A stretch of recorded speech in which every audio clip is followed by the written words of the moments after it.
গতির ঝড়, আগ্রাসন আর নিখুঁত ইয়র্কার। ক্রিকেট ইতিহাসের অন্যতম সেরা ফাস্ট বোলার ব্রেট লি। অস্ট্রেলিয়ার এই স্পিডার রেকর্ড বইয়ে রেখে গেছেন অবিশ্বাস্য এক কীর্তি।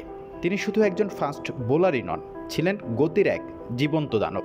ঘন্টায় 122 কিলোমিটার গতির বেশি বল করার ক্ষমতা অবশ্য খুব বেশি বোলারের নেই, কিন্তু লি একাধিকবার 155-রও বেশি কিলোমিটার গতিতে বল করেছেন।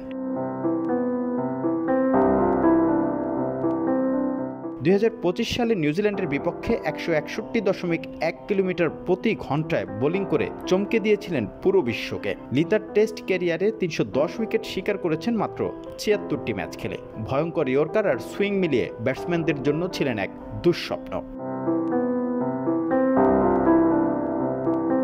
ওয়ানডেতে 380 উইকেট নিয়ে অস্ট্রেলিয়ার অন্যতম সফল পেসার অবশ্য তিনি। বিশ্বকাপে 2003 সালে 22 উইকেট শিকার করে অস্ট্রেলিয়ার শিরোপা জয়ে রেখেছিলেন বড় এক ভূমিকা।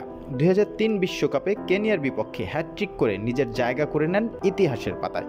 আন্তর্জাতিক ক্রিকেটে 2 হ্যাটট্রিকের কৃতিত্ব রয়েছে তারই ঝুলিতে।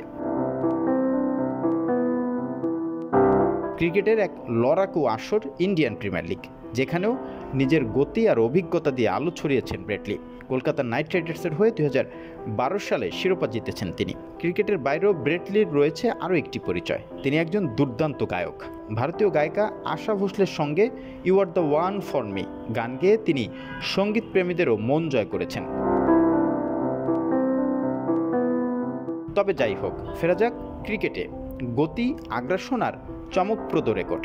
ব্রেট লি শুধু অস্ট্রেলিয়ারই নন, ক্রিকেট বিশ্বের এক অবিস্মরণীয় নাম। তার বোলিং মন্ত্র দেখতে এখনও ক্রিকেট প্রেমীরা ফিরে যান সেই সোনালি দিনে। তাই তো সকলের মুখে এখনও পর্যন্ত ব্রেট লি এক অনন্য গতিদানব।